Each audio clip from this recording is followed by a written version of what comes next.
Menteri Pariwisata dan Ekonomi Kreatif Sandiaga Salahuddin Uno menyempatkan jogging bersama komunitas olahraga menunggu waktu berbuka puasa di Banda Aceh. Sandi yang baru tiba dari Sabang dalam rangka kunjungan kerja menyempatkan jogging dari Pelabuhan Ulelir dengan menyusuri garis pantai menuju titik kilometer 0 kota Banda Aceh. Menurutnya, dengan semakin banyaknya event olahraga akan membawa dampak positif bagi perekonomian di daerah sekaligus mendorong gaya hidup sehat. Di titik 0 km Banda Aceh, Sandi juga turut didampingi PJ Wali Kota Banda Aceh Bakri Siddiq. Kita ingin kembangkan adalah pariwisata berbasis olahraga.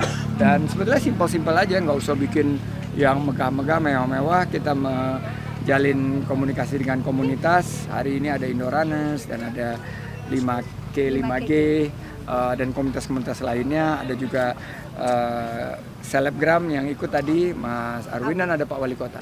Harapannya semakin banyak event berkelas nasional dan internasional berkaitan dengan olahraga, baik olahraga lari maupun olahraga apapun yang gunanya untuk membangkitkan ekonomi kita sekaligus mendorong gaya hidup sehat.